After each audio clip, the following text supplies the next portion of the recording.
नमस्कार बंधुरा आज के आमी आपनादेरके किन्तु छोटोबेलार कथा मने करिये देब। छोटोबेलाय जेगुलो आमरा खेताम सेटाई आज के आपनादेरके बानिये देखाबो। गाट्टा भाजा बा मदन भाजा। तो एटा खूबई सहज पद्धतिते बानानो जाय, आज के सेटाई देखाबो। तो भिडियोटा शेष पर्यन्त देखार अनुरोध रइलो बंधुरा। और नतुन बंधुदेर बोलबो जारा एखोनो चैनेलटा सबस्क्राइब करोनि तारा एकटु सबस्क्राइब करे नाओ बंधुरा। तो चलुन रेसिपिटा शुरू करब। देखुन एखाने प्रथमे आमि नियेछि मयदा, एई मयदाटा दिये किन्तु आमि बानाबो। तो आपनादेर যতটা প্রয়োজন হবে ঠিক ততটাই আপনারা নেবেন। এরপর এর মধ্যে দিয়ে দিলাম চিনির গুঁড়ো। এরপর এর মধ্যে দিয়ে দেব সামান্য পরিমাণ সাদা তেল। সাদা তেলের পরিবর্তে কিন্তু এখানে ঘিও ব্যবহার করা যায়। এরপর এটাকে হাত দিয়ে ভালোভাবে মেখে নেব। এইভাবে মেখে নেব। এরপর একটু একটু করে জল দিয়ে এটা আমি মাখতে থাকব।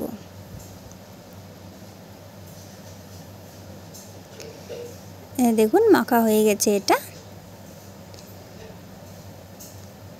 এরপর এটাকে লেচি বানিয়ে আমি বেলে নেব। এইভাবে বেলে নেব। একটু মোটা করে বেলতে হবে বন্ধুরা, যাতে গাট্টা ভাজার মতো তৈরি হয়।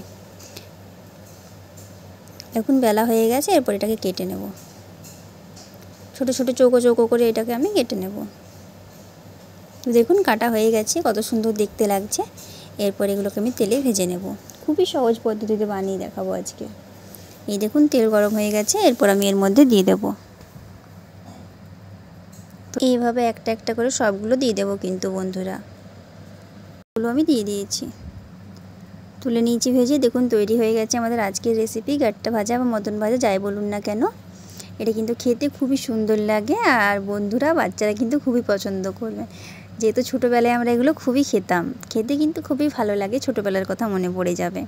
তো ভিডিওটা ভালো লাগলে অবশ্যই একটা লাইক দেবেন। আর এরকম ধরনের আরও নতুন নতুন রেসিপি পাওয়ার জন্য কিন্তু আমার চ্যানেলটা অবশ্যই সাবস্ক্রাইব করতে হবে। আর পাশে থাকা বেল আইকনটা প্রেস করতে হবে আমার ভিডিও নোটিফিকেশান সবথেকে আগে পাওয়ার জন্য। সবাই খুব সুস্থ থাকুন, ভালো থাকুন, দেখা হবে পরের ভিডিওতে।